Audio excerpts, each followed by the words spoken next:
चलो बात बंद करो, पॉइंट की बात पाओ। देखो रात के 12 बजे लिखा है, 12 बजे डेटा निकाला इसका, इंपोर्टेंट डेटा सारा का सारा। अब इस हम पढ़ने वाले क्या है, अगर किताब के हिसाब से ना मानो तो मैं ऐसा कह सकते हैं मेले हो गए, पर्यटन स्थल हो गए, मतलब दर्शन स्थल हो गए, वे सब चीजें पढ़ने की कोशिश करते हैं। और दूसरी भाषा में जो आजकल के उत्तराखंड के बच्चों के लिए नाम दिया गया, उत्तराखंड की जिला सीरीज, वो अपने आप बच्चों ने नाम दे दिया, जनरेट कर देना कुछ बच्चे, यही है उत्तराखंड की जिला सीरीज। ठीक है, वैसे चैप्टर का नाम है प्रमुख नगर, उत्तराखंड के प्रमुख नगर पढ़ेंगे, दूसरा पर्यटन पढ़ेंगे, और उसके धार्मिक स्थल पढ़ेंगे, कौन कौन से धार्मिक स्थल की क्या क्या विशेषता, और सवाल कैसे आते हैं, सबसे इंपॉर्टेंट चीज है सवाल, सवाल कैसे आते हैं। दूसरी सबसे इंपॉर्टेंट चीज, इसमें सबसे इंपॉर्टेंट चीज पता क्या हो, पढ़ तो बहुत लेंगे याद नहीं होता।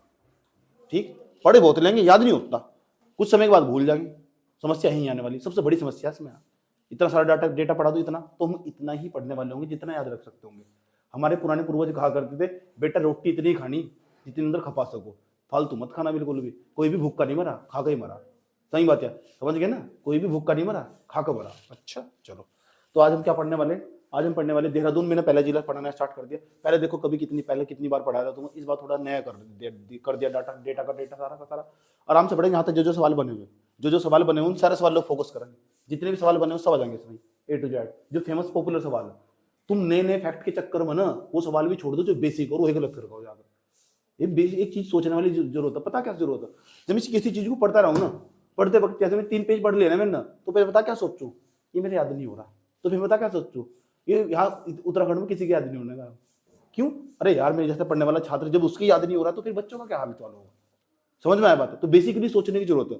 तो मैंने कहा ना, पढ़ने में दिक्कत नहीं है, याद करने में दिक्कत है। अगर 7 साल तक तुम यही डेटा याद करते चले जा रहे और ये कह रहे मैंने याद कर लिया, तुम इसे सफलता मानते हो? मैं असफलता मानता हूँ भैया, ये तो असफलता होगी ना। समझ में आई बात यार? और तुम इसका ढोल पीट रहे हो, देखो मुझे यही वाली रोड भी याद है इसकी, रोड का देखो खड्डा कहाँ थी वो भी याद है इसका। फायदा क्या है उसका? कोई फायदा बेसिकली उसका 12 पेपर में आने का ही नहीं बिल्कुल भी। कितनी डीप, इतना तो मैंने घूम घूम के वैसे ही पक्का कर लिया, समझ लो। आ जाओ, ये सारा अनुभवी ज्ञान है जो सारा का सारा मैं तुम्हें देने वाला हूँ। कल की क्लास में थोड़ा फैक्चुअल ज्ञान होगा, लेकिन आज भी बहुत क्वेश्चन बढ़ते पेपर में। ठीक है, तो बेसिकली समझ आ जाएंगे। तुम्हारा नई परीक्षा मानी है, इसके अंदर डेटा बड़ा मस्त है। नई परीक्षा मानी के अंदर इतना डेटा अपने अंदर कंज्यूम कर लो, बहुत बड़ी बात है। 13 जिले, 13 के 13 पढ़ेंगे। आज का पार्ट 1 होगा, ये देहरादून हमारे पास है, देहरादून का पार्ट 1 है। पार्ट 1 मैं चाहता हूँ याद हो जाए बस तुम्हारे। अगर याद हो जाए ना तो मैं जिस कार्य के लिए आया हूँ वो सफल हो जाएगा। ये देहरादून जिला पूरा का पूरा, उत्तराखंड का नक्शा देखो, इधर पश्चिम की ओर देखो जाएगा, साइड में तुमको दिखाई देगा देहरादून पूरा का पूरा। पश्चिम में सबसे पश्चिम में देहरादून ही पूरा का पूरा। समझ में आई बात? तो नक्शा देखो उत्तराखंड के नक्शे में देहरादून ये पूरा का पूरा दिखाई देगा। ये देहरादून। अब सवाल कैसे कैसे बनते हैं, कहाँ से बनते हैं, सब A to Z पूरे के पूरे नक्शे के अंदर मैंने क्या क्या बनाया जान पूछ कर, कौन कौन सी चीज हर जगह से सवाल बनते हैं। हर वो लाइन जहाँ सवाल बनते मैप का दर्शाने की पूरी कोशिश करी। बहुत सारे सवाल पूछूंगा मैं तुमसे, याद रखना बात है। बहुत सारे सवाल पूछूंगा तुमसे और उनके तुम्हें उत्तर देने होंगे। देहरादून के बारे में बात करते, पता लग चुका क्या कहा, समझ ही बात है। रात के 12 बजे भी लिख रहा था वैसे बैठ कर, ठीक है, ठंड लग रही थी मुझे। इसे बता, तीन हमारे पूर्वज पता क्या कहा करते थे, भजन भजन भोजन पढ़ाई दुलारी ये सब पर्दे के अधिकारी। जो भी काम करना हो अकेले में करो, पर्दे में मत बताओ। किसी को खाना खा रहे हो मत दिखा कर खाओ, पढ़ाई कर रहे हो मत दिखा कर करो। सही बात है, तुम्हें कुछ नहीं पता मेरे बारे में क्या करता रहता हूँ। सही बात है, अपनी प्रियतमा इसके बारे में कभी किसी के सामने एक्सेल मत करो। क्या कहा, भजन भोजन पढ़ाई दुलारी ये सब पर्दे के अधिकारी। समझ में आया बात? जो भी काम करना सक्सेस होने का मंत्र याद रखना बात, समझ बात। और एक खजाना, खजाना भी था, भजन भोजन खजाना पढ़ाई दुलारी ये सब पर्दे के अधिकारी। पर्दे में रहे तो ज्यादा बेहतर हो। ठीक, तो चलें बात करते हैं थोड़ा सा। चलिए, तो भाई हमारा देहरादून रहा। इस देहरादून के साइड में देखो, यहाँ उत्तरकाशी दिखाई देगा तुम्हें, उत्तरकाशी हुआ। उसके बाद साइड में नीचे टिहरी दिखाई देगा, टिहरी के बाद इधर साइड में चले जाओ, टिहरी इधर साइड में पौड़ी भी दिखाई देगा तुम्हें, फिर दिखाई देगा हरिद्वार, इसके साइड में नीचे हरिद्वार दिखाई देगा। उसके बाद यहाँ साइड में चले जाओ, इधर साइड में हमारे पास हिमाचल प्रदेश दिखाई देगा तुम्हें, इधर चले जाओ तो यूपी दिखाई देगा साइड में, फिर हरियाणा दिखाई देगा तुम्हें। ठीक, ऐसे यहाँ इनके बीच में बसा हुआ पूरा का पूरा। ऊपर जो मध्य हिमालय है ना और जो नीचे शिवालिक हिमालय, इसके बीच में बचा हुआ कहीं देहरादून घाटी, इसे दून दुआर क्षेत्र बोल रहे। पश्चिम में दून कहते हैं और पूर्व की तरफ जाकर द्वार के नाम से जानते हैं, जैसे कोट द्वार होगा। यही वो पूरा का पूरा क्षेत्र है। सवाल कैसे बनते हैं ध्यान से सुनना, तरीके से कैसे कैसे सवाल बनते हैं समझना बहुत जरूरी है। ये पूरा का पूरा देहरादून, इसका जो मेन सेंटर है वाराणसी, देहरादून पूरा का पूरा, ये देहरादून शहर को हम देहरादून मानना, ये देहरादून है तो पूरा देहरादून जिला ही पूरा का पूरा हो, ठीक। लेकिन जो मेन सेंटर है उसका है वो ISBT वाला इलाका पूरा का पूरा, जहाँ देहरादून सिटी हो। हम देहरादून, जो देहरादून से कितनी दूर है, चलो देहरादून से टपकेश्वर मंदिर कितनी दूर, तो देहरादून वो कौन सी जगह पे कितनी दूर है, देहरादून का जो मेन सेंटर एरिया पूरा का पूरा, जो उसका शहर है, सिटी है, जहाँ बस अड्डा उसका हो, वहां से बात करेंगे हम, उसका केंद्र पर सेंटर में रखा हो। समझ में आई बात है। चलो अब हम बात करते हैं, सबसे पहला काम देहरादून को लेकर क्या क्या धारणाएं प्रचलित है, इसका नाम देहरादून ही क्यों है, पहले से लेकर सवाल बनते हैं, 2-3 सवाल बनेंगे इसे लेकर कि इसका नाम देहरादून ही क्यों है। तो इसे लेकर 2-3 धारणाएं हैं, दोनों तीनों धारणाएं समझ लो, कोई सी पेपर में ऐसा सवाल कैसा बना वो बता दूंगा। देहरादून, देहरादून को हम देहरा प्लस दून के नाम से जानते हैं, और देहरा जो शब्द हो ना, इसका अर्थ हो डेरा, डेरा। और कुछ लोग बताते हैं यहाँ ना, जो सिखों के गुरु हैं, सिखों के लगभग 10-11 गुरु है, 10 के आसपास गुरु है, उसमें से एक गुरु थे सिखों के गुरु हर राय, और उनका एक पुत्र था राम राय। वे किसी जमाने में आकर यहाँ ठहरे थे, यह बात 16वीं शताब्दी के आसपास की बात है। तो जब यहाँ आकर ठहरे थे ना, डेरा का मतलब अपभ्रंश हो, अपभ्रंश का मतलब इधर ही पर्वत है, इधर ही पर्वत, बीच में धसा हुआ क्षेत्र, और ऐसा ही पूरा का पूरा देहरादून। समझ की बात है। इन्होंने यहाँ आकर डेरा डाला था, जब डेरा डालना था तो आसपास ये बहुत फेमस और पॉपुलर व्यक्ति थे, क्योंकि सिखों का प्रचार प्रसार था, वहां गुरुद्वारा भी है अभी, ठीक। तो इस पूरे एरिया में धीरे धीरे जाकर जैसी धारणाएं देहरादून को लेकर बता रहा हूँ तुम्हें, आसपास लोगों ने फिर अड्डे जमाने स्टार्ट कर दिए थे, अपने अड्डे आसपास जमाने स्टार्ट कर दी, क्योंकि भीड़ रहा करती थी, भीड़ रह लोग दुकान भी लगाए, इस तरह करके पूरा का पूरा नगर बसता चला गया। ये एक धारणा होगी। सिखों के गुरु थे हर राय, उनके पुत्र थे राम राय, ये आए थे यहाँ से। कौन आए थे? राम राय। शायद इन्हीं के नाम पर इनका नाम देहरादून पड़ा होगा। यस, जो देहरादून के अंदर ना गुरुद्वारा बना रखा पूरा का पूरा। देखो सिखों के गुरु आए थे तो गुरुद्वारा होगा ही होगा, क्योंकि हर धार्मिक स्थल की खास बात पता क्या हो, जहां उनके गुरु से रिलेटेड कोई भी चीज होगी, या उनके कुछ मानने, उनके अनुयायी जो होंगे उन्हें मानते होंगे, उस धर्म को मानते, उससे रिलेटेड चीजें वहां बनाई जा, ताकि उसे याद रखा जा सके, उसके स्मरण में। समझ में आया बात? 1999 के अंदर मुगल शैली के अंदर यहाँ गुरुद्वारा बना हुआ। यस, 1999 के अंदर फैक्ट इंपॉर्टेंट है, मुगल शैली बना हुआ गुरुद्वारा। पेपर में क्या सवाल पूछेगा, जो देहरादून में गुरुद्वारा बना रखा है वो कौन सी शैली में? मुगल शैली में। इतना ही आंसर। दूसरे नंबर पे चले जाओ। अब महाभारत क्या कहती है? महाभारत पता क्या कहती है? ये कहती है यहाँ ना एक द्रोण घाटी पड़ा, इसे देहरादून इसलिए कहते हैं क्योंकि द्रोण घाटी, जहाँ टपकेश्वर मंदिर देखा ना, टपकेश्वर मंदिर के बराबर में वहाँ एक आश्रम हुआ करता था, और उस आश्रम के बराबर में बैठकर किसी ने तपस्या करी थी। क्या नाम था, मेरे दिमाग से, आचार्य द्रोण का आश्रम था, आचार्य द्रोण नाम का आश्रम था वहां से, इसलिए से द्रोण घाटी के नाम से जानते हैं। और द्रोण घाटी के नाम से जब जानते हैं तो द्रोणाचार्य की तपोभूमि थी, उन्होंने वहां बैठकर तपस्या करी। मैंने कहा ना तपस्या करी थी वहां से, द्रोणाचार्य का आश्रम था। इसे द्रोण नगर के नाम से जानते थे। किसके? द्रोण नगर के नाम से जानते थे। शायद इसका नाम द्रोण घाटी के बाद धीरे धीरे देहरादून पड़ गया होगा, क्योंकि भारत के लोगों नाम बदलना शुरू कर दो आपस में। कैसे स्टार्ट कर देंगे? द्रोण को दून बना देंगे, दून को द्रोण बना देंगे, ऐसा करके उनकी भाषा बदलती चली जा। समझ की बात है? धीरे धीरे, क्योंकि भाषा परिवर्तनशील होती है ना। अब 1636 में ना यहाँ शाहजहां का सेनापति था नवजात खां, उसकी लड़ाई बजी थी कर्णावती के साथ। याद हो तो तुम, कर्णावती के साथ लड़ाई बजी थी, हम महारानी कर्णावती के साथ, जिन्होंने उसके नाक कटनी रानी बोल रहे, इसलिए इन्होंने मुगल सैनिकों के पकड़ कर नाक कटवा दिया था पूरा का पूरा। इसी कहानी में अगर इतिहास में भी डिस्कस कर, तो यहाँ इस पूरे इसने शायद ये पूरा का पूरा एरिया ना कर्णपुर भी बसाया था, एक क्षेत्र पढ़ेंगे कर्णपुर, वो भी बसाया था। इसकी भी एक दिलचस्प कहानी, इसे छोड़ दो यहीं से, इस पर जाओ जो सबसे इंपॉर्टेंट चीज है। आ जाओ इस पूरे को पूरे एरिया पर।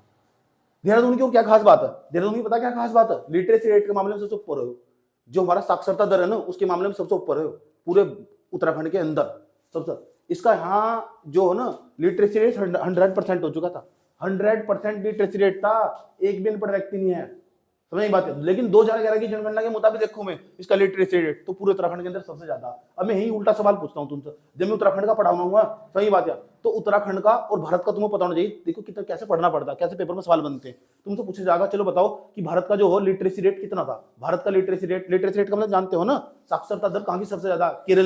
केरल की साक्षरता दर सबसे ज्यादा, 95% के आसपास पुरुष पढ़े, 97% पुरुष पढ़े लिखे, 95% महिलाएं पढ़ी लिखी वहां से। समझ में आई बात? या लिटरेसी रेट सबसे ज्यादा कहाँ का? पूरे भारत की बात करूं तो किसका? केरल का। अगर उत्तराखंड की बात करूं तो उत्तराखंड में कहाँ का? देहरादून का। याद रही ये बात? ये सवाल बनते हैं क्योंकि पेपर में सब उत्तराखंड थोड़ा ही आएगा, सारे सवाल आएंगे। अगर कम से कम लिटरेसी रेट पूछो, लिटरेसी रेट का मतलब वो साक्षरता दर, 100 लोगों में से कितने लोग पढ़े लिखे। सही बात है। अगर वहां 100 लोगों की काउंटिंग करो ना केरल में जाकर, 97 पुरुष पढ़े लिखे निकलेंगे, 95% महिलाएं पढ़ी लिखी निकलेगी। आज वर्तमान समय में हरिद्वार का लिटरेसी रेट लगभग देहरादून का लिटरेसी रेट 100% हो चुका है। सबसे कम पढ़े लिखे लोग हरिद्वार में रहो। समझ नहीं बात है? सबसे कम पढ़े लिखे लोग हरिद्वार में रहो, सारे के सारे अनपढ़ बस रहे, अनपढ़ों की फौज इकट्ठी कर। मैं नहीं कह रहा, आंकड़े कह रहे, पुराने आंकड़े कह रहे, मैं थोड़ा ही कह रहा हूँ। याद रखिए बात। और सुनो ये देहरादून, हाँ सर देहरादून, इसके अंदर ना 7 तहसील, कितनी? 7 की 7 तहसील का नाम पता होना चाहिए, अलग अलग की अलग विशेषता। तहसील टोटल उत्तराखंड के अंदर 110 तहसील है। टोटल उत्तराखंड की बात बताऊंगा तुम्हें, 110 तहसील है। सबसे ज्यादा अगर तहसील पूछो कहां से, पता कहां से, तो पौड़ी गढ़वाल के अंदर है। कहां से? पौड़ी के अंदर 7 तहसील के आसपास वहां मौजूद है। इसके अंदर 6 तहसील मौजूद होगी, 6-7 देखो कितनी बैठेगी। एक तो त्यूणी होगी, ये तहसील है, ठीक है, तुम्हारा रूड़ी की तहसील होगा ना हरिद्वार के अंदर। उसके बाद चक्राता होगा, ये भी तहसील है। चक्राता एक विधानसभा सीट भी है, पता किसके लिए है? एसटी के लिए। एक तो चक्राता होगा, एक नानकमत्ता होगा। उत्तराखंड में 2 सीट है जो एसटी के लिए रिजर्व, एसटी के लिए रिजर्व। एसटी मतलब शेड्यूल्ड ट्राइबल्स, मतलब जनजाति, जो जनजाति वाले लोग हो उनके लिए रिजर्व। यहाँ उन्हीं का बंदा खड़ा होगा, वही जीतता। समझ नहीं बात यार। उसके बाद कालसी, जो कालसी शिलालेख है, तो जो 257 बीसी का, 257 ईसा पूर्व का जो कालसी शिलालेख है अशोक का, जो उन्होंने, जब अशोक का साम्राज्य था सबसे उत्तर का अभिलेख हुई है इसका। उत्तर का अभिलेख जो पत्थर पर लिखा था शिलालेख, उन्होंने जानकारी दी थी मैं पशुओं की, पक्षियों की, सबकी रक्षा करना चाहता हूँ। बहुत बातें लिखी हुई ब्राह्मी लिपि में। कौन सी? ब्राह्मी लिपि। याद रही बात है। भाषा कौन सी? प्राकृत भाषा। अच्छा। उसके बाद यो देहरादून, देहरादून भी तहसील है। यो डोईवाला, ये भी तहसील है। 1 2 3 4 5 होगी ना पूरी पूरी। एक ऋषिकेश 6। कितनी तहसील है इसमें? 6 तहसील है। ऋषिकेश का कुछ हिस्सा तो हरिद्वार के अंतर्गत आ जा, कुछ हिस्सा जो देहरादून के अंतर्गत चला जा। ये पूरा का पूरा हमारा देहरादून मौजूद होगा। अब हम इसकी बात करते हैं कहाँ कहाँ कौन सी चीज मौजूद है। क्रम वाइज चलते हैं पूरा का पूरा। देहरादून को लेकर कौन कौन सी धारणा पता लग चुका? पहली धारणा, देहरादून इसका नाम क्यों पड़ा? कुछ लोग बताते हैं देहरा, देहरा का मतलब क्या हो? डेरा, डेरा का मतलब भरंत, भरंत का मतलब धसा हुआ क्षेत्र। इधर भी पहाड़ों का, इधर भी पहाड़ों का, बीच में धसा हुआ क्षेत्र हो। उसके बाद सिखों के गुरु थे कौन थे? हर राय, उनके पुत्र थे राम राय, वहां आए थे, शायद उनके नाम पर इनका नाम पड़ा होगा। उन्होंने उनके रहने के स्थान के नाम पर उन्होंने डेरा डाला था। डेरा था देहरा बन जा, तो डेरा देहरादून के नाम पर पड़ा होगा। दून घाटी कहते हैं, तो डेरा तो उनका डेरा था, और दून घाटी कहते हैं, तो नाम पड़ गया होगा देहरादून। ऐसी धारणा, ठीक है, हकीकत नहीं है। पेपर में सवाल क्या पूछेगा? इनसे रिलेटेड पूछेगा। आज तक पूछा नहीं, मुश्किल पूछेगा। ये पूछा जरूर, जो हाँ गुरुद्वारा बना रखा पूरा का, जाना गुरुद्वारे में कभी घूमने जाओ तो देहरादून में, ठीक। मुगल सैनिकों बना रखा पूरा का पूरा, 1699 बना था पूरा का पूरा। महाभारत है ना, महाभारत के अंदर भी इसका जिक्र, महाभारत में जिक्र क्या है कि यहाँ ना आचार्य द्रोण बैठकर उनका आश्रम था, तपस्या करी थी, उनकी तपोभूमि के नाम से जानते हैं, शायद उन्हीं के नाम पर इसका नाम देहरादून पड़ा होगा। ऐसा भी मानना, ऐसी धारणा है। जहाँ टपकेश्वर मंदिर पड़ा ना, उसी के आसपास का इलाका है, ठीक। उसके बाद 1636 में यहाँ, 1636 की क्या खास बात है मैं क्यों बता रहा हूँ? वहां से नवजात खां था, मुगल बादशाह था, जो दिल्ली के दरबार में बैठा था, मुगल बादशाह शाहजहां, उसका सेनापति था नवजात खां। दून घाटी पर आक्रमण कर दिया था, मुकाबला हुआ था रानी कर्णावती था, जिन्हें पकड़ पकड़ कर सैनिकों के नाक कटवा देते। नाक कट्टी रानी के नाम से भी बहुत फेमस है, पॉपुलर हुआ। जब हम उत्तराखंड के प्रसिद्ध व्यक्तित्व पढ़ेंगे ना, तो वहां से अच्छी तरह डिस्कस करेंगे। समझ में आया बात? या अभी यहाँ के कुछ प्रसिद्ध संस्थान बताता हूँ तुम्हें। इस उत्तराखंड के अंदर प्रसिद्ध संस्थान कौन से? बहुत बड़े, लेकिन भारत में भी फेमस है तो उत्तराखंड के अंदर, और भारत के बहुत बड़े संस्थान है। दोबारा फिर समझो, वे ना पूरे भारत के लिए काम कर रहा है। ऐसे संस्थान है, इंस्टीट्यूट है यार, एफआरआई पूरे भारत के लिए काम कर रहा हो, समझ, पूरे एशिया के लिए काम कर रहा है। एफआरआई तो पूरे एशिया के लिए काम कर रहा है वनों के मामले में। तो ऐसे बहुत सारे इंस्टीट्यूट है जो फेमस है, अभी पूछे जा, उनकी डेट पूछे जा, कब बना और कहाँ मौजूद है। इसलिए मैं उनके नाम तुम्हें याद करवाता हूँ और देखता हूँ कि कहाँ सारे पेपर पूछे हुए सारे टू जेड, क्योंकि मैं वही चीज कंटेंट निकाल कर लेगा जो एग्जाम के लिए इंपोर्टेंट होगा। अनाप शनाप चीज पढ़ा चले तो फायदा थोड़ा ही होना हो रहा है उसका, और याद भी नहीं होने का तुम्हारे। तो इतना देखेंगे जितना याद हो जाए। सुनोगा सारा का सारा क्या बताया मैंने तुम? ONGC, oil natural gas corporation, तो प्राकृतिक तेल गैस निगम लिमिटेड, ये कंपनी पूरी की पूरी। यहाँ क्या हो? प्राकृतिक गैस, ऐसी वो गैस बनाई जा पूरी की पूरी, यहाँ से संशोधित कर जाओ, अलग करा जाओ पूरा का। ये पूरा का पूरा एक संस्थान है पूरा का पूरा। ये 1956 में बना था, पेपर में कई बार पूछ लिया। ओएनजीसी कब बना था? 1956 में। हेडक्वार्टर इसका देहरादून में, सारे देहरादून के संस्थान है, समझ गए? ओएनजीसी। कुछ दिन पहले एक्सीडेंट हुआ था इसी के आसपास, बहुत भयंकर वाला एक्सीडेंट हुआ था, बहुत सारे बच्चे मारे गए थे इसमें, याद रहेगी बात है, ठीक। ये ओएनजीसी क्या नाम हो? ऑयल नेचुरल गैस कॉर्पोरेशन, प्राकृतिक तेल गैस निगम लिमिटेड, प्राकृतिक तेल गैस निगम लिमिटेड। कब बना? 1956 में। रट्टा मार लेना 1956, क्योंकि जो मैं सन लिखूंगा ना, मैं बहुत ही कम सन लिखूंगा, वही लिखूंगा पेपर में आएगा। हेडक्वार्टर कहाँ जी? देहरादून में। कभी देखना से सर्च करके इसके बारे में, जब टाइम लगे तो धीरे धीरे इनके बारे में सर्च कर देगा। रोड पर जाओगे तो रास्ते में दिखाई देगा, जो एफआरआई वाला हो ना रास्ता, उसी पे पड़ा, उसी रास्ते पे जाते हुए। ये हमारे पास एसआई है, सर्वे ऑफ इंडिया। सर्वे बहुत पुरानी संस्था है, अंग्रेजों के टाइम से काम करती है संस्था। सर्वे ऑफ इंडिया 1767 में बनी थी, 1767 में। उसका हेडक्वार्टर देहरादून में ही, पूरे भारत के लिए काम कर रही, सर्वे करने का काम इसी का था। सर्वे ऑफ इंडिया आज भी काम कर रही संस्था है। समझ आएगी बात है? पूछे तो कहाँ से? इसका हेडक्वार्टर देहरादून में इसका भी, ठीक। आईआईपी, भारतीय पेट्रोलियम संस्थान, 1960 में बना था। सन जो मैं याद करवा रहा हूँ याद कर लेना, ये बना 1767 में, ये बना 1960 में, क्योंकि सन बहुत कंफ्यूज करा। और यही संस्थान है बस, और कोई संस्थान नहीं है। पूरे उत्तराखंड का अड्डा है भारत, उत्तराखंड की राजधानी है। ठीक है। उत्तराखंड की राजधानी क्षेत्र है पूरा का पूरा, जैसे तुम पढ़ रहे तो इसे डिटेल से पढ़ेंगे, थोड़ा तमीज से सारे मंदिर पढ़ेंगे, यहाँ की क्या क्या विशेषता वो सब पढ़ेंगे, कल को मैप में दर्शाऊंगा सारा का सारा। आज बेसिक इसका इंट्रो है पूरा का पूरा, समझ में आया बात या? ठीक, दो याद हो गए, एक तो ओएनजीसी होगा 1956 में बना, सर्वे ऑफ इंडिया 1767 में बना, आईआईपी जिसे भारतीय पेट्रोलियम संस्थान बोलते हैं 1960 में बना। तीन याद हो गए पक्का। ओएनजीसी कब बना? ONGC survey of India 1767। उसके बाद एफआरआई, क्या ही बताऊं उसके बारे में, दो तो घूम गए तुम यार। Forest research institute of India, भारतीय वन अनुसंधान केंद्र या संस्थान भी कह सकते हैं, इसे 1906 में बना था। सही, कुछ लोग बताते हैं वहां के आसपास इसे बनाने के लिए ना अंग्रेजों ने अंग्रेजी ईंट लगा रखी, उसमें देखे नहीं तुमने एफआरआई की यार, सुअर का मीट और चीनी का प्रयोग कर रखा था, चाशनी का उपयोग कर रखा था। अब मुझे नहीं पता कितनी बात सत्य कितनी नहीं सत्य है, मजाक नहीं कर रहा रिलेटिव बात, इसलिए उसकी हिलती नहीं आज तक, क्योंकि चीनी में चिपकाहट हो, मजबूत हो गई पूरी ऐसा करो। मुझे मजाक नहीं कर रहा रिलेटिव बात, पूछ लो जाकर वहां से। एफआरआई, अच्छा एफआरआई की क्या खास बात हो, इसके अंदर 5 म्यूजियम, कितने? 5 के 5 म्यूजियम। एक म्यूजियम को देखने का टिकट, पांच देखने का टिकट एक बंदे का 60 रुपए का। और जब हम वहां घूमने गए थे तो सारे का सारा खर्चा मैंने करा था ना तुम्हारा, समझ की बात है। एक नहीं देखा था तुमने एफआरआई के अंदर, एक म्यूजियम रह गया, 5 म्यूजियम इसके अंदर मौजूद है ना। एफआरआई तो 1906 में बनाया था ना, 1900 ये होगा हमारे पास, कितने होंगे 1 2 3 4, ये 4 संस्थान समझ में। एफआरआई कब बना? 1906 में। है क्या है एफआरआई में? भारतीय अनुसंधान, वन अनुसंधान है, फॉरेस्ट है, भारतीय वन अनुसंधान में लिख दिया, वन अनुसंधान संस्थान, वनों के बारे में ना। म्यूजियम देखा था मैंने, म्यूजियम देखा था तुम, कितनी पुरानी मान देखो, गुच्ची मशरूम भी रखी हुई, कितनी पुरानी चीजें रखी हुई, जितनी प्रकार की वनस्पतियां ना एशिया के अंदर, एशिया पूरी दुनिया के अंदर सारी यही मौजूद है। इतना बड़ा इंस्टीट्यूट रिसर्च करता, अंग्रेजों के टाइम पे बनाया था उन्होंने रिसर्च करने के लिए। ऐसी प्रजातियां वहां संभाल कर रख रखी संग्रहालय के अंदर, तो बहुत सालों पुरानी, बहुत पहले विलुप्त हो चुकी है, किसी ने देखी नहीं आज तक। ऐसी प्रजातियां थी जो पेड़ पौधों की थी, समाप्त हो चुकी, वहां संग्रहालय के अंदर उस म्यूजियम के अंदर संभाल कर रख रखी। 5 म्यूजियम। एफआरआई के अंदर जाओ, इंटे मत देख का हो, बिल्डिंग मत देख का हो, अंदर जाओ म्यूजियम देख का हो। अब म्यूजियम देख कर समझ में नहीं आता, क्योंकि वहां बहुत चीजें लिखी रहा है, नहीं तो ऊपर से बाहर के चलो होगा। तो थोड़ा बहुत पढ़ने वाला छात्र हो तो देख का भी आगा अंदर क्या होगा।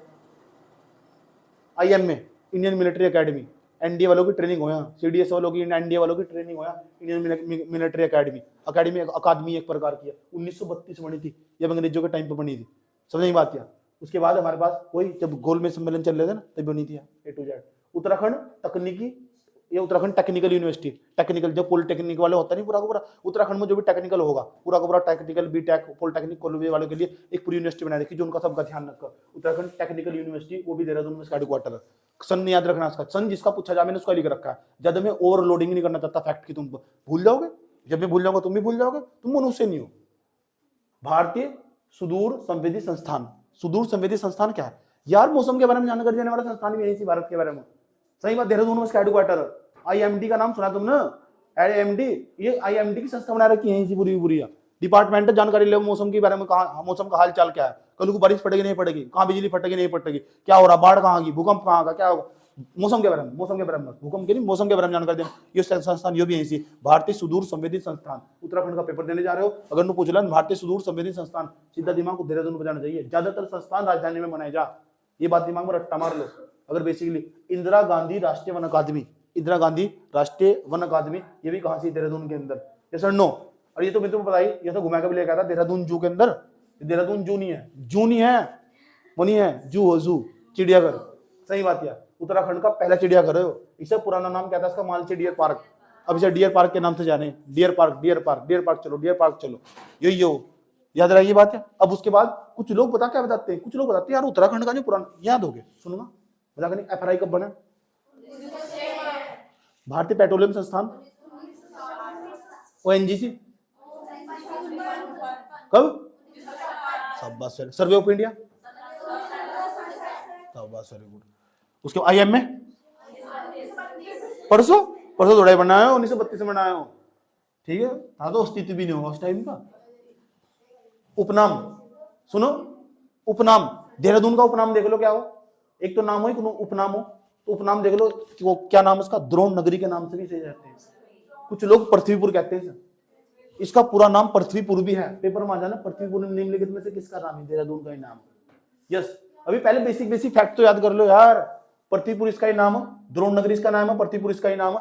अरे भाई देहरादून को जब जिला बनाया गया 1871 का समय था, पहली बार देहरादून को जिला बनाया जा रहा 1871 में। और बहुत सारे जिले बनाए गए थे उस टाइम पर, यह बात मैंने हिस्ट्री में पढ़ाई। तुम 1871 में से जिला बनाया गया। कई बार पूछा हुआ कि बताओ देहरादून को जिला कब बनाया गया। देहरादून को फिर नगर निगम भी बनाया गया था, फिर नगर पालिका बनाया गया था, नगर पालिका के बाद नगर निगम बना। नगर निगम बड़ा हो ना तो नगर पालिका बनाया गया था, कहा पता 1867 में। दोनों सन इंपोर्टेंट। देहरादून को जिला कब बनाया गया था? जिला बनाया गया था 1871 में। देहरादून को जिला कब घोषित करा गया था? 1800 कहां गया? यो रहा।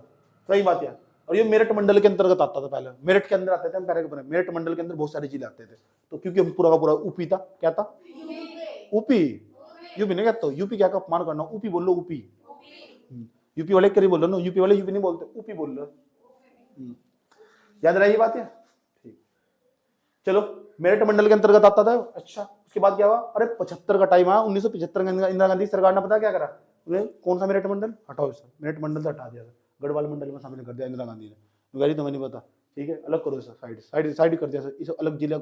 इसे कौन से मंडल में ले आए? इसे ले आए गढ़वाल मंडल के अंतर्गत। 1975 में भी सवाल पूछा हुआ कि बताओ देहरादून को ना कब गढ़वाल मंडल के अंदर शामिल करा गया था? 1975 में। कब? कौन सी लोंडी ने शामिल करा था? क्या नाम था उस लोंडी का? लोंडी भाई बढ़िया थी, बाकी सब बेकार है। सही बात। इंपोर्टेंट डेटा पा जाओ, इंपोर्टेंट डेटा पा जाओ, क्योंकि यहाँ तो बहुत सवाल।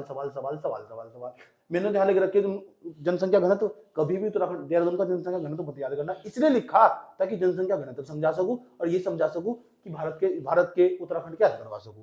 समझ आई बात? यहाँ लिख रखा है इसका जनसंख्या घनत्व कितना, मोटे मोटे तौर पर आंकड़ा लगाते चलो। जनसंख्या घनत्व 549 प्रति किलोमीटर स्क्वायर। यूं नहीं याद करा ना, बिल्कुल आनेगा नहीं किसी पेपर में। क्यों याद करना? आनेगा ही नहीं, आगा ना। तेरा जिले बेसिकली सोचने वाली बात है, तेरा दे देगा, जब दे ही देगा तो याद कर लेगा बच्चा। तो थारा गलत होगा, सबका गलत होगा, तो जो सबका गलत होगा ना मैं वैसे भी नहीं याद करने का। सही बात है, मैं अपनी मेहनत वेस्ट ही नहीं करता, उसको कहीं और वेस्ट करूंगा। सही आगा तो सबका गलत हो, मैंने नहीं गलत होने का कहना, सबका गलत होगा। याद ही नहीं होने का तो फिर यहाँ लिखा क्यों आपने? क्यों कॉपी भरवा दी? इसलिए लिखा ताकि मैं यहाँ रिविजन करवा सकूं। मैं पूछना चाह रहा तुमसे, जो हो जनसंख्या घनत्व का मतलब क्या हो? 1 किलोमीटर स्क्वायर के एरिया में, यहाँ खड़ा हुआ इस टाइम, 1 किलोमीटर दे जाओ, 1 किलोमीटर इधर, 1 किलोमीटर इधर, 1 किलोमीटर इधर, इस 1 किलोमीटर स्क्वायर के एरिया में कितने व्यक्ति रह रहे हैं? ये जनसंख्या घनत्व हो। अगर ज्यादा व्यक्ति रह रहे इसका मतलब यहाँ भीड़ ज्यादा, अगर कम व्यक्ति रह रहे इसका मतलब यहाँ भीड़ कम। तो जनसंख्या घनत्व एक प्रकार से भीड़ के बारे में बताओ, पता लग चुका भीड़ कितनी। तो देहरादून का जनसंख्या घनत्व ज्यादा नहीं है देखो, लेकिन फिर भी ठीक ठाक है, 549 के आसपास।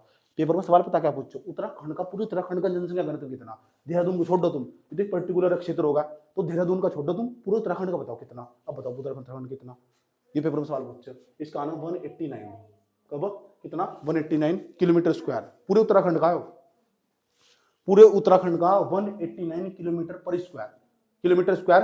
समझ बात? एक किलोमीटर स्क्वायर के एरिया में 189 बंदे रहा वो उत्तराखंड के अंदर। पूछा जाता है इस पर टिक लगाना। 2011 की जनगणना के मुताबिक, ये 2011 की जनगणना के मुताबिक नई आंकड़े नहीं आए अभी, नई आंकड़े आएंगे तो सब कुछ बदल जाएगा।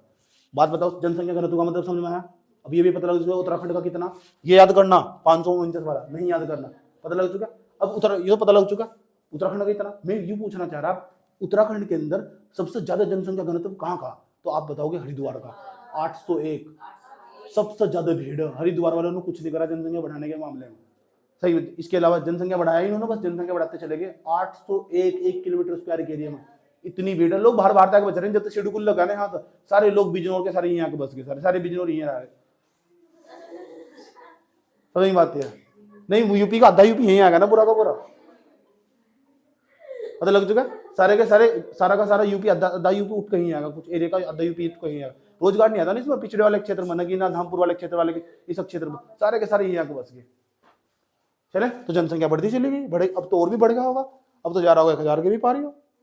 और यही आ रही है रिश्ते कर रहे तो देख लो, निक्की का रिश्ता ये नहीं होगा वो। सही बात है, वो बिजनौर की नहीं है, बिजनौर की तो बस क्या दिक्कत है। चले नेक्स्ट,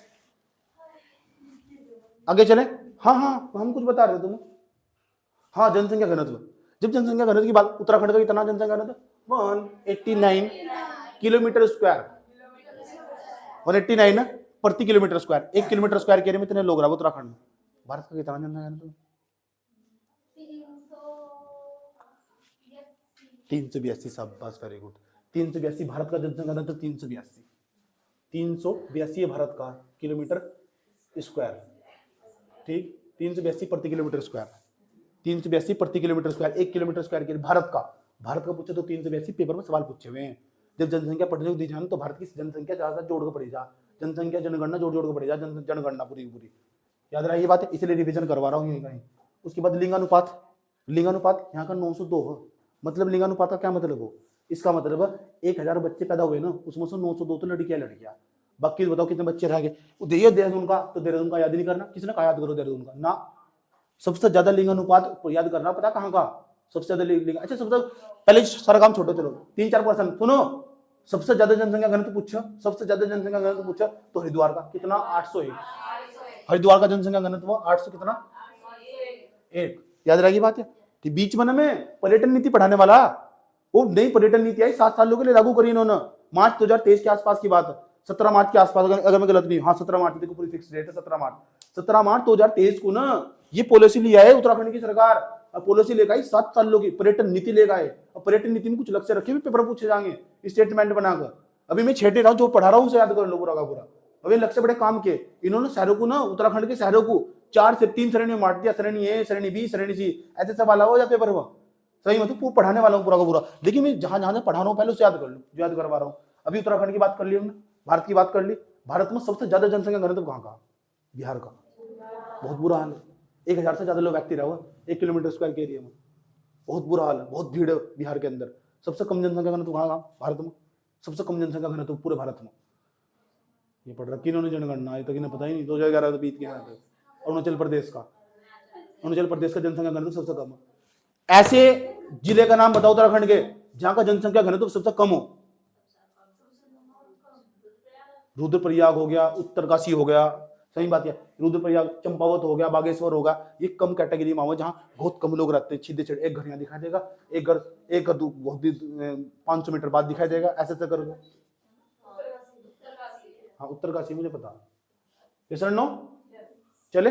सबसे ज्यादा पता लग चुका है हरिद्वार का, कारण पता लग चुका है, इंडस्ट्री लगने से। इंडस्ट्री का मतलब औद्योगिक क्षेत्र लगने से यहाँ से आगे, यहाँ उत्तराखंड के अंदर, देहरादून, हरिद्वार के अंदर औद्योगिक क्रांति आगे जब यहाँ था, तो फिर यहाँ तो जनसंख्या बढ़नी तय ही थी।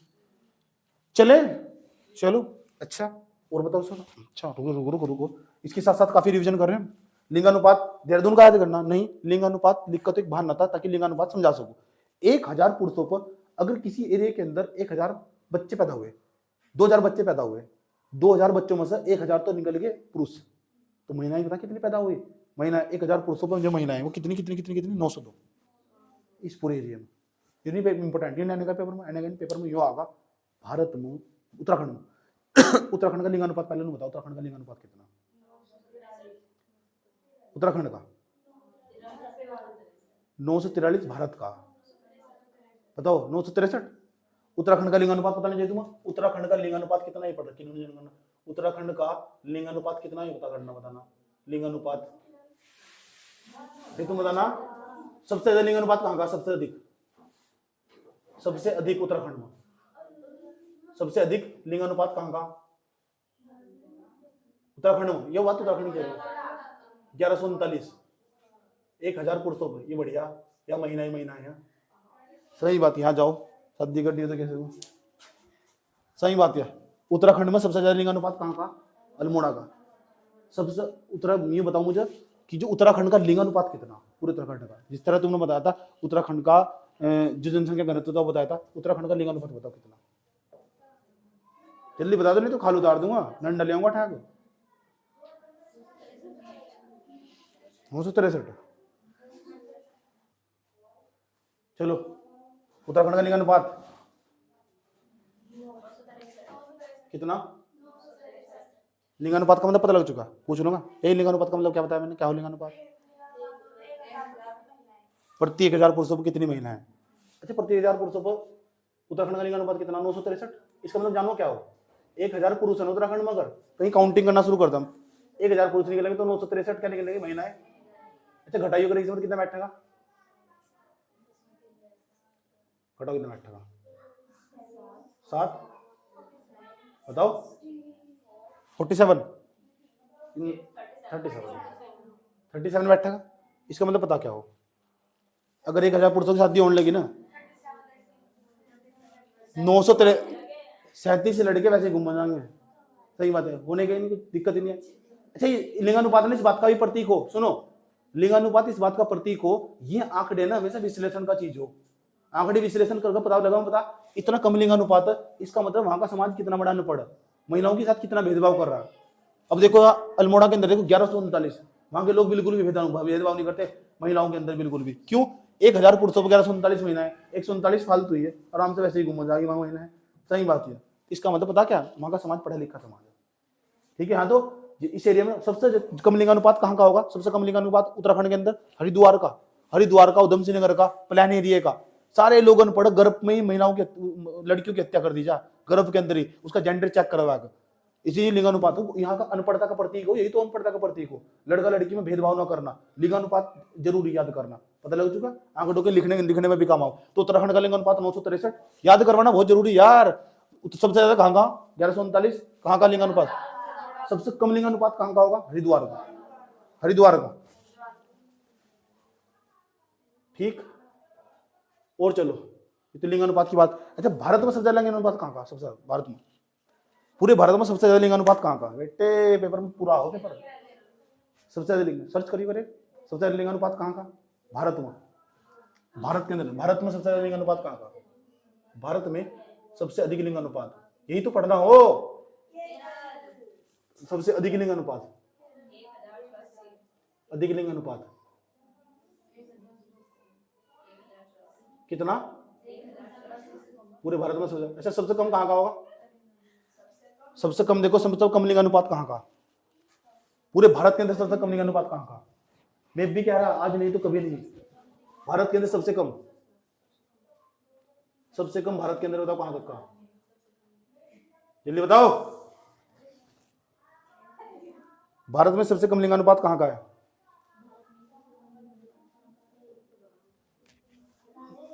बस हो गया। हाँ, ये बेसिकली हम कितना भेदभाव हो वहां, सारे लड़के वहां, लड़की है ही नहीं वहां।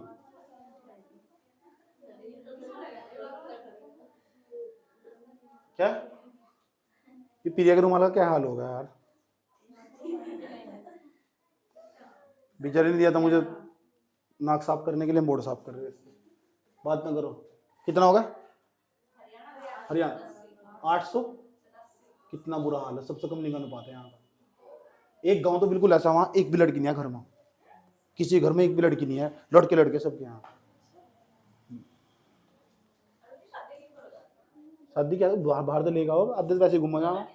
एक गांव ऐसा पूरा का पूरा, वहाँ कुछ लड़के ऐसे 40-40, 50-50 साल हो गए पूरे के पूरे में बिना शादी के घूम रहे, लड़की नहीं मिली उन्हें, कोई लड़की नहीं देता वहां बिल्कुल भी, बहुत भेदभाव कर रहा हूं। चलें नेक्स्ट, बात ना करो बिल्कुल भी। उसके बाद हम लिंगानुपात के बारे में बात हो चुकी। हाँ सर, देहरादून का याद करना नहीं, रोज कर दिया। इसका याद करना नहीं, रोज कर दिया। जनसंख्या, अब जनसंख्या की बात आ ही गई, सबसे जनसंख्या बताओ पहले भारत में कहाँ की? पहले भारत की बात करते हैं।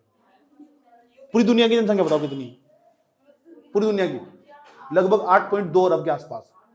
8.2 अरब में अकेले व्यक्ति है यहाँ से, सही बात है। और तुम भी लेके लिए होगे, क्या दिक्कत होगी? 8.2 अरब। भारत की जनसंख्या बताओ कितनी? सबसे भारत की होगी भैया, अब तो भारत की होगी। चलो 121.09 करोड़ 2011 की जनगणना के मुताबिक। उसे छोड़ दो, पेपर में टिक लगाने को आ जा कभी कभी, उसे भी छोड़कर भी आ जाओ सीधा उत्तराखंड के अंदर। उत्तराखंड की जनसंख्या बताओ मुझे कितनी पहले बताओ? 1,86,00,000, 1,86,00,292 ऐसी जनसंख्या 2011 की जनगणना के मुताबिक। अब मेरी बात बहुत ध्यान से सुनो। उत्तराखंड के अंदर 3 जिलों के नाम, 4 जिलों के नाम बता दो जो जनसंख्या के मामले में प्रथम नंबर पर हो। पहले नंबर पर कौन हो? हरिद्वार, दूसरे नंबर पर उधम सिंह नगर, फिर तीसरे नंबर पर देहरादून, याद रहे, फिर नैनीताल। तो 4 ही जिले ऐसे जो जनसंख्या बढ़ाने के मामले में प्रथम नंबर पर। सही बात है, सारे अनपढ़ लोग व्यक्ति यहीं घुसे हुए इनमें, ठीक। देहरादून की जनसंख्या भी कम नहीं है, 16 लाख के आसपास 2011 की जनगणना के मुताबिक। अब इसकी बात करते हैं लिटरेसी रेट की। सबसे ज्यादा पढ़े लिखे लोग कहाँ रहते हैं? साक्षरता दर, सबसे अधिक साक्षरता दर यहीं की देहरादून की। सबसे ज्यादा पढ़े लिखे लोग हैं, लोग बाहर से आकर बस रहे हैं, बाहर से आकर, हम भी यहीं घर ले रहे हैं।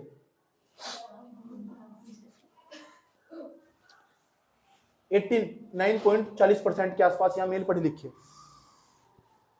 74.54% यहाँ पढ़े लिखे की याद कर लेना है डेटा हो।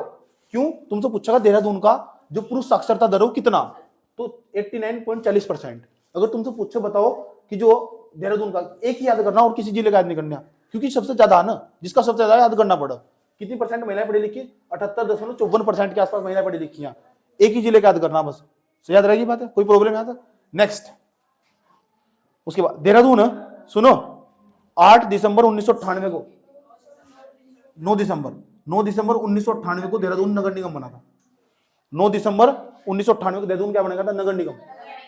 उसके बाद हमारे पास नगर पालिका कब बना था? 1867 में। पहले बता, सारा सुनूंगा दोबारा से, रैंडमली कोई फैक्ट उठा लूंगा, आराम से फिर सुनूंगा तुमसे, साथ साथ भारत का भी समझा रहा हूं तुम्हें, ताकि रिवीजन हो जाए तुम्हारा का। उसके बाद आगे चलते हैं, साक्षरता दर पता लग चुका। भारत सबसे ज्यादा साक्षरता दर कहाँ की? केरल की। सबसे कम साक्षरता दर बताओ कहाँ की? बिहार की होगी या यूपी की होगी?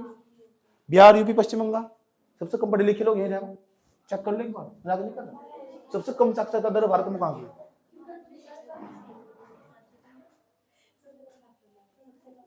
पहला होगा, दूसरा, चौथा होगा, पांचवा होगा, छठे बाद होगा।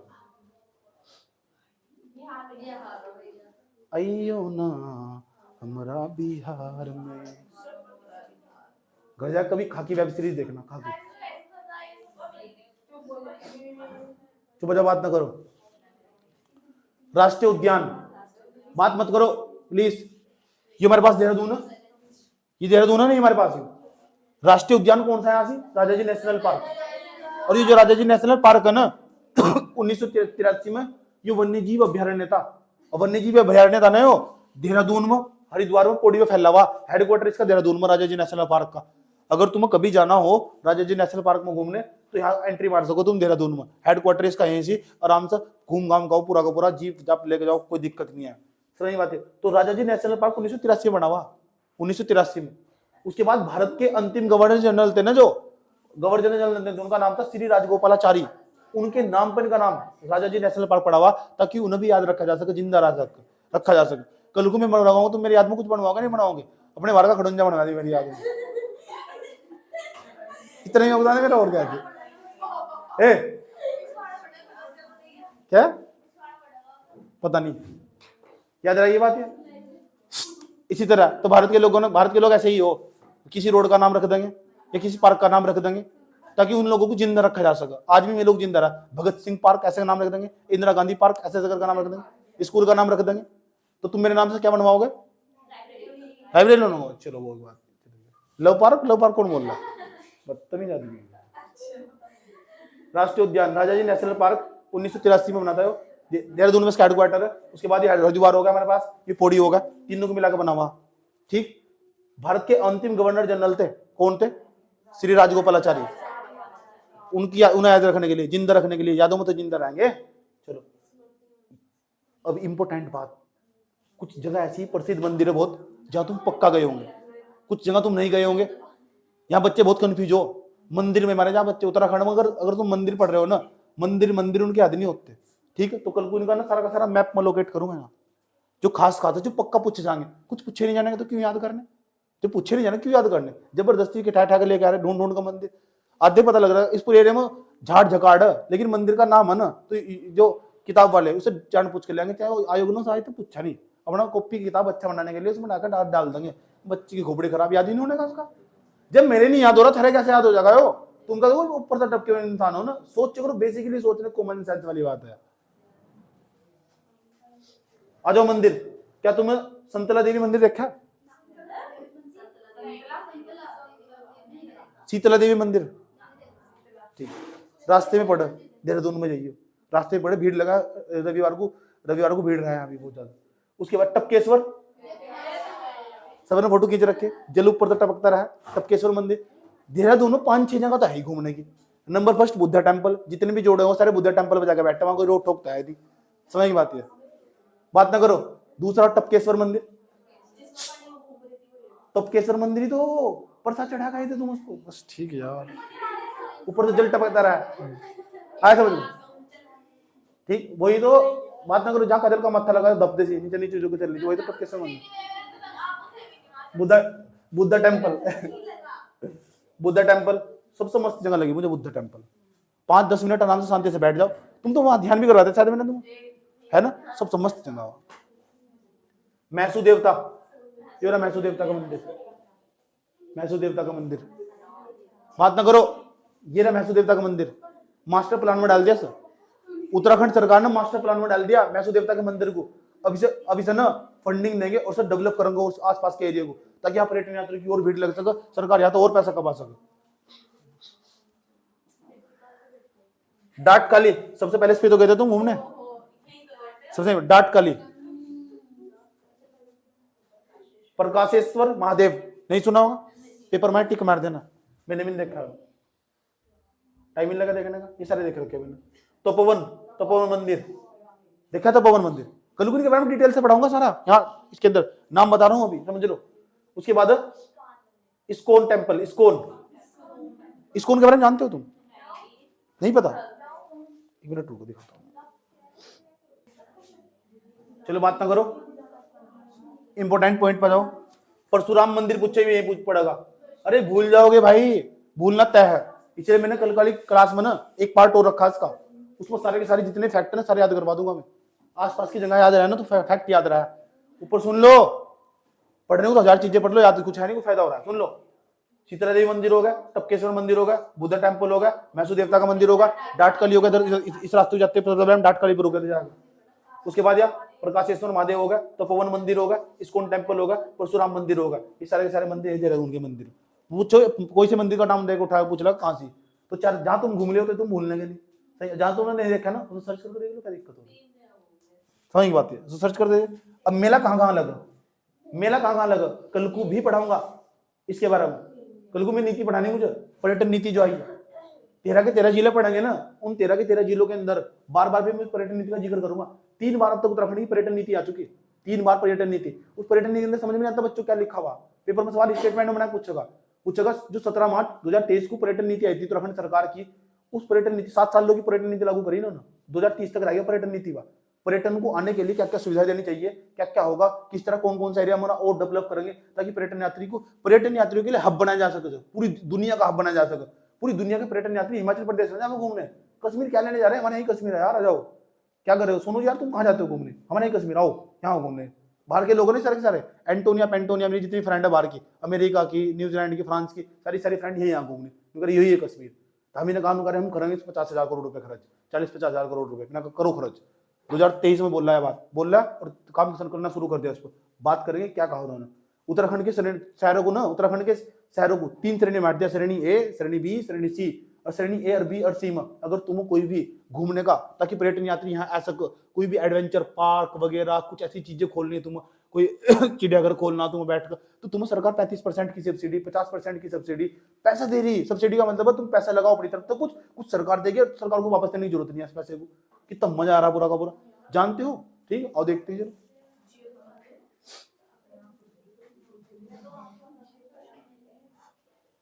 समझेंगे। चलो जाओ,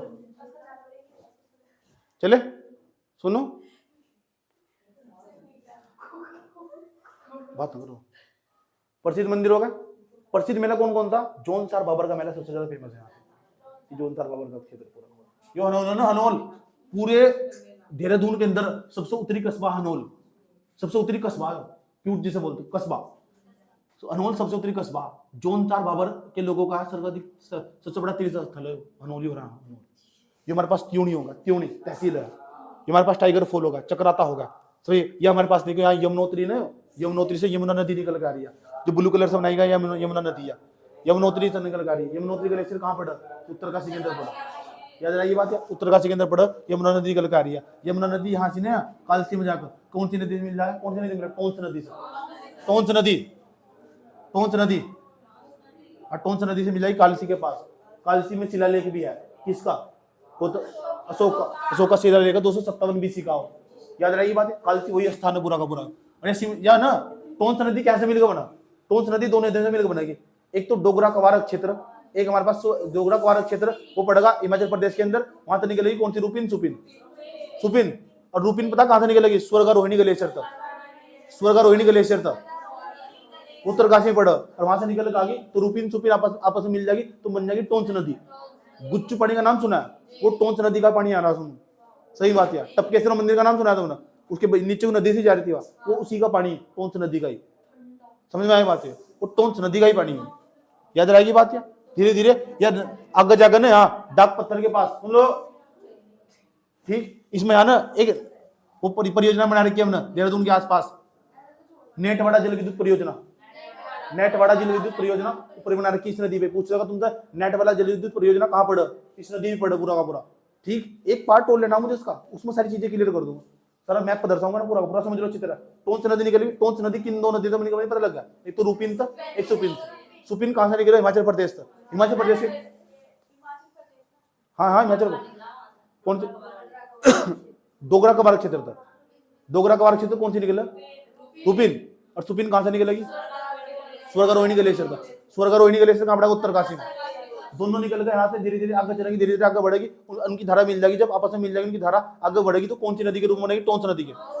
टोंस नदी कालती के पास किससे जाके मिल जाएगी? यमुना से। यमुना डाक पत्थर के पास जाकर, डाक पत्थर यहीं पढ़ो, याद रहेगी बात। इसी बारे जब टोंस नदी बाहर या ना यमुना की धारा बाहर निकल जाया, जिस स्थान में बाहर निकले उस स्थान का नाम है ढालीपुर। पक्षी के लिए फेमस है ढालीपुर। ढालीपुर आज भी पुराने पक्षी यहाँ बहुत अच्छी बड़ी मात्रा में देखे जा सकते। सुबह को उठोगे ना, काएं काएं काएं कंपे यहीं करते रहा बैठ कर। समझ बात है? बहुत अच्छा क्षेत्र है पूरा का पूरा। आगे चलते हैं, धीरे धीरे आगे बढ़ते हैं और कहानी आगे बढ़ाते हैं। पता लग चुका? अब आगे बढ़ाते हैं अपनी कहानी को। मैसू देवता का मेला कहा देते हैं? मैसू देवता का मंदिर है। मास्टर प्लान बना लिया मैसू देवता को। मास्टर प्लान का उत्तराखंड सरकार एक मास्टर प्लान चला रही, कुछ क्षेत्र को ना विकसित करने की कोशिश कर रही। मैसू देवता उनमें से एक। आगे बढ़ेंगे मास्टर प्लान क्या हो, याद रहेगी बात। आगे अपनी कहानी को बढ़ाते हैं। उसके बाद है टपकेश्वर मेला। टपकेश्वर मेला टपकेश्वर मंदिर पे लगा। और भी कल को दोबारा फिर पढ़ने को मौका मिलेगा, क्यों ले रहा हूं दोबारा? ताकि याद करवा सको पूरा का पूरा एक बार फिर इसके बारे में। टपकेश्वर मंदिर का मेला, चोलीथात का मेला लगा। चोलीथात का मेला, चोलीथात मैंने पहले पढ़ा था, वीरचंद सिंह गढ़वाली 3 मई को लगा, वीरचंद सिंह गढ़वाली की याद में। सही बात है। उसके बाद आगे चलते हैं, प्रसिद्ध पर्यटक स्थल कौन कौन से? ये देहरादून है पूरा का पूरा। और प्रसिद्ध पर्यटक सबसे पहला जो फेमस है, जहाँ बहुत भीड़ रहती है, जहाँ मिले मंसूरी। कुछ लोग कहते हैं मसूरी, कुछ कहते हैं मंसूरी। मेरी दोस्ती एक बार कहती थी मसूरी है, वो मंसूरी नहीं है। क्या है? मसूरी। एक कालची, कालची, कालची, कालची। याद आएगी बात? यह शिला लेकर सर्च करके देखोगे कितना मस्त शिला लेक हो जाए। ठीक है, बस देखते रहो, पत्थर पूरा पूरा है, कुछ नहीं, पूरा का पूरा फेमस है भी। ठीक, पर्यटन यहाँ। डियर पार्क, यहाँ देखने जाए हिरण पार्क, नाम तो हिरण पार्क। यहाँ तुम आराम से देखने को मगरमच्छ भी दिखाई दे जाएगा तुम्हें यहाँ से, यहाँ उल्लू भी दिखाई दे जाएगा तुम्हें। अगर उल्लू नहीं दिखाई देना वहाँ किसी कारण बस फोन खोलना कैमरे का, सही बात है, और फ्रंट कैमरा खोलना, आराम से दिख जाएगा उल्लू। सही बात है, नहीं समझ में आया? मतलब वहाँ डियर पार्क में जाओगे ना, वहाँ सब दिखाई देते, हर सांप भी वहां से, तेंदुआ भी था। सुन लो, बात ना करो, पता लग गया। उल्लू देखना हो तो कैसे देखना? उल्लू फोन करना, कैमरा उठाना, देखना, उठा उल्लू दिखाई देगा। डाक पत्थर, जो डाक पत्थर घूमने जाओ, ये डाक पत्थर है। गुच्चू पानी, गुच्चू पानी को डाकू की गुफा कहते हैं। गुच्चू पानी को रोवर्स कैब, डाकू की गुफा कहते हैं। डाकू की गुफा बहुत अच्छी जगह। अभी मैंने कुछ दिन पहले वीडियो डाला था यूट्यूब पे शॉर्ट में, सही बात है, वो गुच्चू पानी का, जहाँ ड्रोन से वीडियो बना रखी पूरी पूरी। ऐसे ऐसे करके ना, मैंने ऐसा करके कैमरा करके ना पूरा है। हाँ हाँ, ऐसा करके मैंने ऐसे नहीं करा था ना,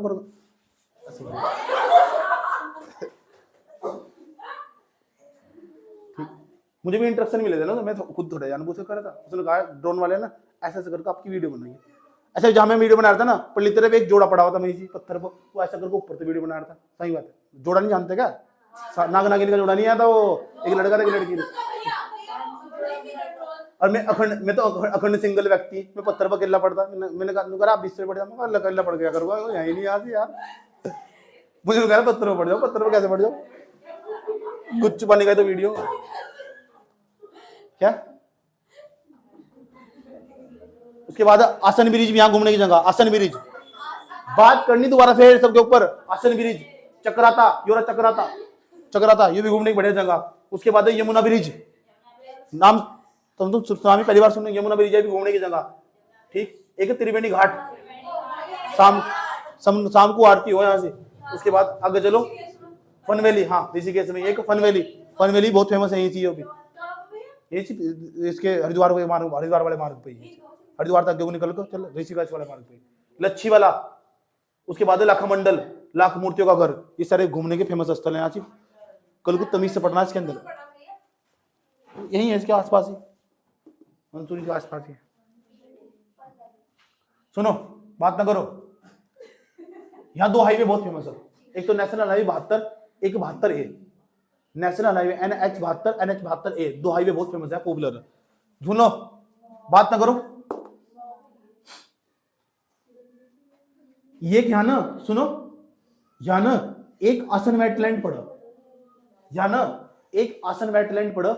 आसन वेटलैंड का मतलब वेटलैंड कहते हैं आर्द्रभूमि, और जो आर्द्रभूमि ना एक ऐसा क्षेत्र वो घोषित कर दिया जा आर्द्रभूमि। अगर किसी क्षेत्र को आर्द्रभूमि घोषित कर दिया ना, बहुत सारे पशु पक्षी ने पक्षी बहुत सारे पक्षी यहाँ बाहर से आते हैं, में आते हैं एशिया से, एशिया के ऊपर के देशों तिब्बत के क्षेत्र आते हैं और कुछ दिन यहाँ ठहरते हैं।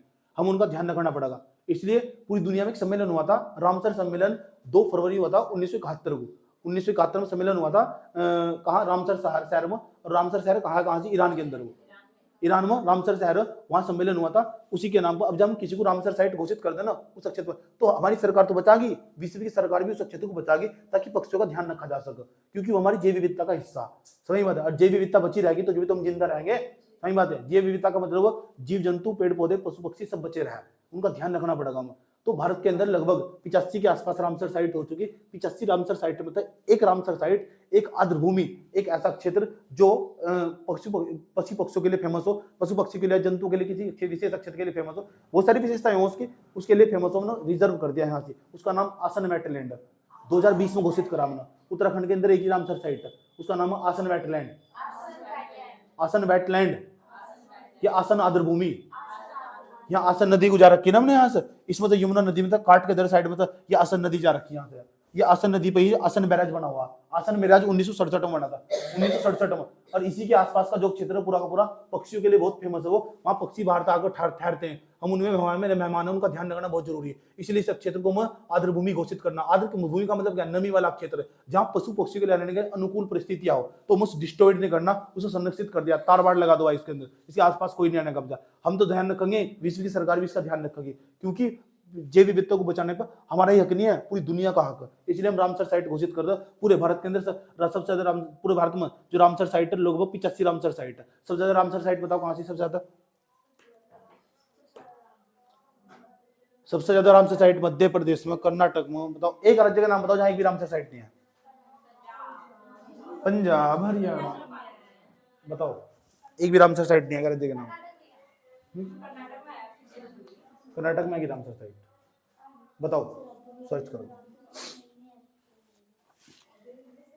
समझे? चले,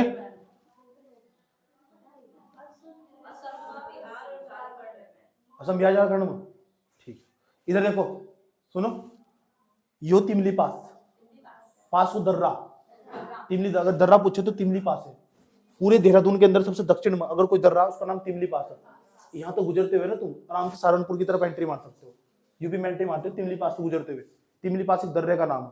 पहाड़ को काट पहाड़ था पूरा, क्या तो खुद ही खत्म हो चुका है या उसको काट दिया गया और वहां रास्ता तैयार कर दिया गया पहाड़ को काट कर, उसे हम दर्रा कहते हैं। दर्रा, तिमली पास पूछो, वो भी देहरादून में सबसे दक्षिण में पड़ेगा तिमली पास। यहाँ से याद रहेगी बात। या जितनी बातें मैंने बताई सारी पेपर में काम आ गई, आराम से तुम्हारे क्वेश्चन सारे सॉल्व कर देंगे। बस सारा खेल सुनने का, मुझे सुन लो बड़े प्यार के साथ। ये सारा अनुभवी ज्ञान है जो मैं बता रहा हूँ तुम्हें, और अनुभवी ज्ञान कभी गलत नहीं होता। और उसके बाद मंसूरी का नाम सुना तुमने? ये मंसूरी भी देहरादून के अंदर ही है। ये मंसूरी क्या खास बात है पता? क्या मंसूरी खास? मंसूरी खोज कब हुई थी पता? 1825 में। बताओ मंसूरी खोज कब हुई थी मित्रों?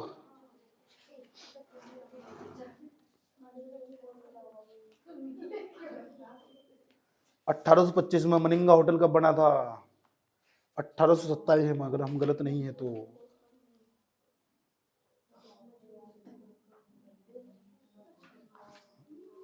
एक क्लास और लेते हैं इसकी, जब मजा आएगा इसके बारे में। जो अनाप शनाप फैक्ट आते हैं ना, उसे भी लपेट लेंगे इस बार।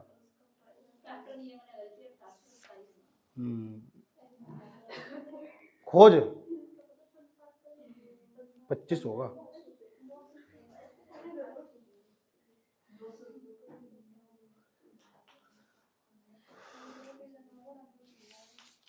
चलो देखो ईस्ट इंडिया कंपनी के अंदर ना बंगाल के अंदर रहने वाला एक व्यक्ति, क्या उसका नाम पता क्या था? उसका नाम था आयरिश अफसर कैप्टन यंग। क्या नाम था? आयरिश आयरिश आयरिश आयरिश आग की पुतली के पास वाले वाकूफ क्या हुआ? आयरिश कैप्टन यंग, ये नाम था इसका। इसने 1825 में मंसूरी की खोज करी थी। ये सवाल पूछा जा कई बार, इसलिए मैंने इसका नाम बताया, इसका सन भी बताया। लिख लेना सारी चीजें। आयरिश कैप्टन यंग 1825 में इसने मंसूरी की खोज करी थी। ये रहा तुम्हारा मंसूरी, ठीक है। मंसूरी के पास ही रोप पे पड़ा रज्जू मार्ग जिसे बोल रहा, इसी से पहले मंसूरी से पहले ही पड़ा शस्त्र धारा, गंदा पानी, वहां गंदा का कुछ नहीं है वहां से। सही बात है। लोग नुका उसमें नहाने से ना गर्मियों में चर्म रोग दूर हो जा। अगर तुम कोई रोग हो ना, चमड़ी का रोग हो, उसमें दूर हो जा, उसमें ना हो जाएगा उसमें, समझे? बोरिंग होते चर्म रोग दूर हो जा। मान लो तो चर्म रोग हो ना, दूर हो जाएगा। गंदक है उसके पानी में।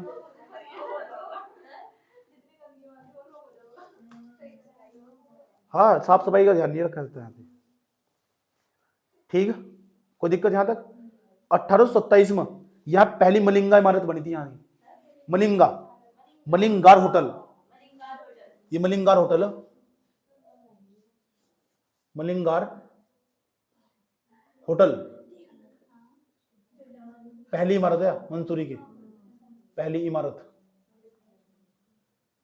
कब बनी थी? 1827 में। मंसूरी खोज कब हुई थी? 1885 में। किसने करी थी खोज? रामपाल ने। यहाँ देख लो, आयरिश कैप्टन यंग, रामपाल याद आ रहा है? मलिंगा होटल, तो मलिंगा नहीं, मलिंगार होटल इसका नाम। कब बना था? 1827 में। मंसूरी की पहली इमारत है, याद रहेगी बात। या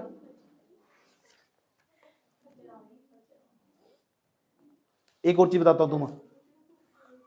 जब ना 1859 के आसपास की बात है, 1959 के आसपास, जो था ना तिब्बत वाला क्षेत्र, पूरा का पूरा पता कहां चला, किसके अंडर में चला गया था?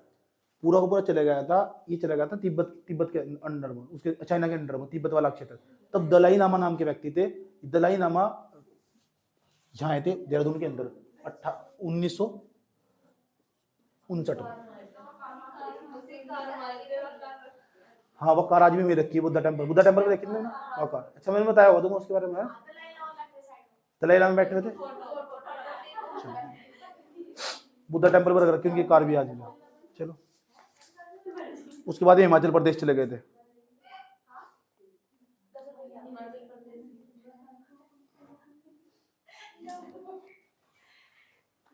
देहरादून की सबसे ऊंची चोटी पूछना चाह रहा हूं तुमसे। पूरे देहरादून की सबसे ऊंची चोटी लाल टिब्बा। पूरे देहरादून की सबसे ऊंची चोटी का नाम है लाल टिब्बा।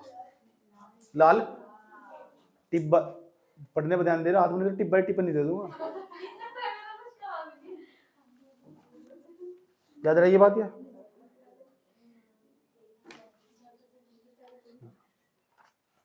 और भी बहुत सारे फैक्ट कवर करने, कल को सारे मंदिर निपटा देंगे इसके, ठीक। इनकी विशेषताएं, ये पार्ट 1 था इसका। नॉलेज हुई थोड़ी थोड़ी? कितनी तहसील है इसमें? 6। ठीक है, 6 का नाम बताइए। त्यूनी, चक्राता, फालसी, देहरादून, डोईवाला, ऋषिकेश। याद रही बात। अच्छा, जो ऋषिकेश है ना, इसका कुछ हिस्सा हरिद्वार के अंदर भी आवा, कुछ हिस्सा पुड़ी, इसकी पुड़ी के अंदर चले जा, कुछ जावा देहरादून के अंदर, कुछ हिस्सा। याद रखना बात। याद रही बात। देहरादून ना कौन से लोकसभा क्षेत्र में होगा? लोकसभा की कितनी सीटें है आजकल? यहाँ लोकसभा की 5 सीटें उत्तराखंड में। तो मैं तुमसे पूछना चाह रहा पूरा देहरादून कौन से लोकसभा क्षेत्र में होगा? बस कुछ हिस्सा टीवी के अंदर भी चला जा उसका, याद रखना बात में। याद रहेगी बात। ये अभी खत्म नहीं हुआ, देहरादून खत्म नहीं हुआ। देहरादून तभी खत्म होगा जब तुम इसके ऑब्जेक्टिव क्वेश्चन लगाना स्टार्ट करोगे और रखना स्टार्ट करोगे। कल को मैप पूरा सजा हुआ दिखाई देगा। जितनी भी अनावश्यक चीजें ना जो याद नहीं होती, वो मैप के जरिए समझेंगे हम कल। ठीक, आज यही रोकते हैं क्लास को, है।